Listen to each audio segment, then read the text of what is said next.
The military has already been put on notice and then activated for days. The Navy and Coast Guard are protecting the shores of the East Coast, New England area. The Army has set up headquarters in Maryland with sentries posted at every national monument. A large contingent of military personnel are posted in D.C., and the Air Force is patrolling the skies. The National Security Agency, NSA, building located at Fort Meade, Maryland, and the CIA building located in Virginia, as well as other intelligence organizations, have a separate safety measure aside from ground troops that they need to adhere to, because their threat will come in over landline or the airwaves. Hackers will use viruses as their weapons of choice. But the only casualties of this war will be the nerves of everyone involved. Cell phone communications has been taken away from the troops because a GPS coordinate can take away the surprise from an aggressor. What has been told to the troops is unfathomable because the generals and admirals were told nothing or could not prove anything. They in turn were forced to tell their adjutants less than nothing. The colonels were then told, and they also in turn told their subordinates the same nothing until it reached the lower ranking enlisted men, the sergeants, the corporals, and privates. This routine occurring in every branch of the military. But the truths surrounding any form of aggressions are never shared with the public, because the public might not understand the intricacies of the action and espouse solutions the government might feel non-productive. A public response might actually impair the military's ability to respond. Trust, as far as the military goes, is a one-way road. No civilians allowed. A private, though, whose main means of transportation is on his two legs instead of having a four-wheeled vehicle, a ship, or a plane to rely on, understood in his military mind that these were luxuries. And he found himself shaking his head because he was standing out here in the freezing cold as he watched the Washington Monument, a memorial that wasn't going to go anywhere, because the president had a bad night's sleep. He talks to his sergeant, but it's cold out here. But all the sergeant can reply with is, "You are a part of the volunteer army, so just walk around to keep warm." The private steps back as the sergeant re-enters his patrol vehicle. The young soldier can feel the heat coming from within the vehicle, but he has his orders, and that is to guard the monument. The sergeant is playing with the radio as he drives away to another location where another soldier stands guard in the cold outside. The heater in his vehicle is on full blast, and in his mind he is not apologetic. Rank has its privileges. Not long after his patrol continues, though, the heat generated from the heater suddenly ceases to work. He plays with the controls, pushing the tab up and down, but nothing brings the warmth to the vehicle back, and in fact a smoke has suddenly started spouting from the vents, making visibility in the vehicle troubling. So in order to get rid of the smoke, even though he does not have a stench, he has to open the window to the cold night air. The private, though, while he shivers in the cold, has plenty of time to think. Am I the only one who does not have the luxury of four walls for protection? As he looks at the monument, he understands, though, that he is not within the structure, but instead he has to guard the four walls. If only the doors to this monument were open. He looks around at the snowflakes continuing to fall and wonders, is this going to be another blizzard? Am I going to have to fend off 30 inches of snowdrift? the young man barely out of high school, continues to walk around the base of the monument.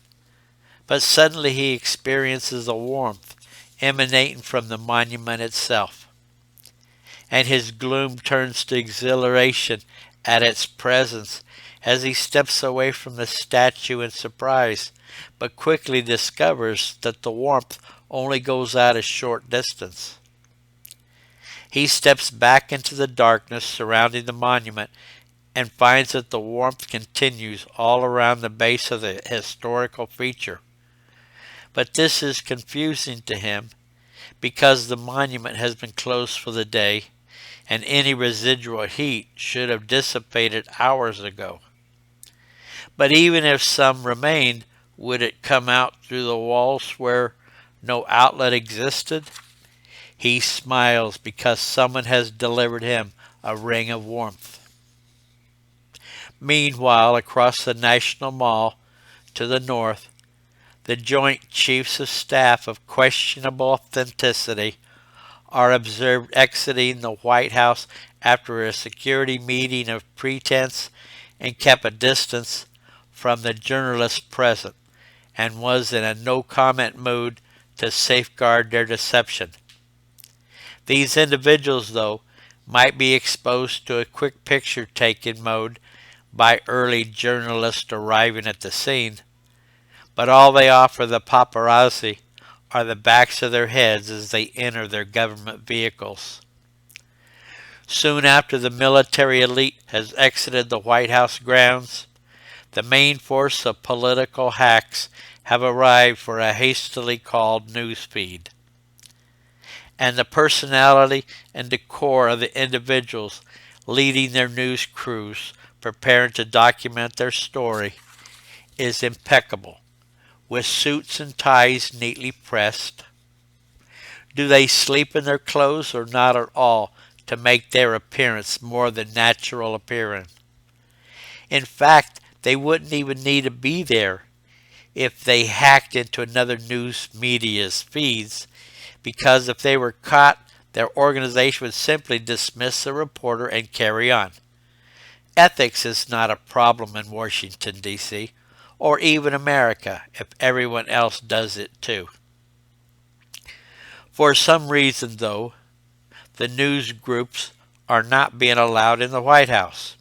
So temporarily, each and every crew stakes out a small snow-covered patch of ground where they can start up their narrative, which concerns something that no one has been given any details.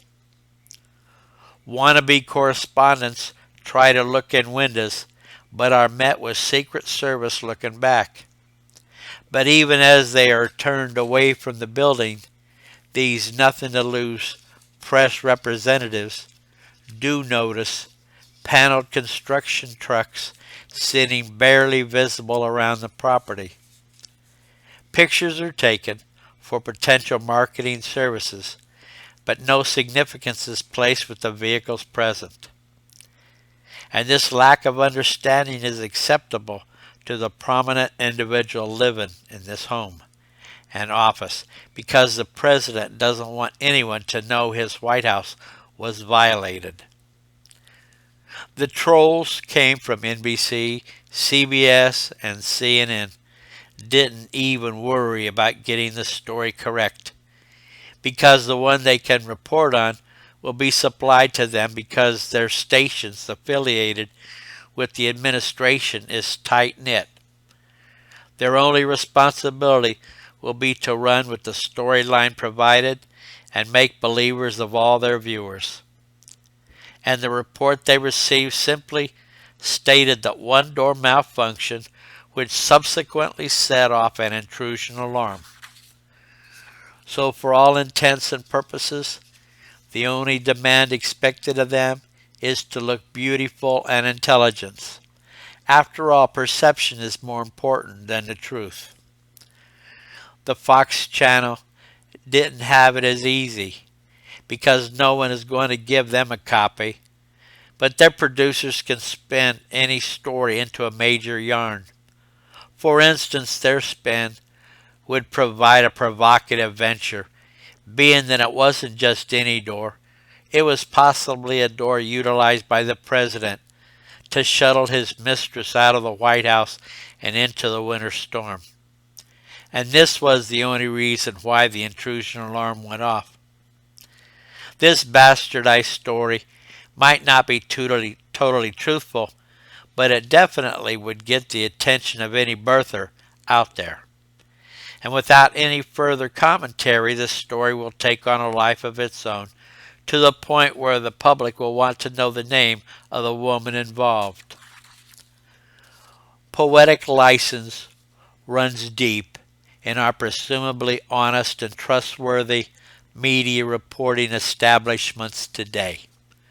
So how it affects each journalist in America depends only on how far they wish to go. Maybe their helicopter was shot down, or maybe they got their news item from God. Prove them wrong. What actually occurred, though, before the first news agency arrived and were refused entry was more commonplace than intrigue, because a variety of construction workers were secreted into the White House. Unfortunately, these workers, who were let loose to perform a superficial investigation on the premise, could not find any damage. They inspected doors, door jambs, doorknobs, and handles.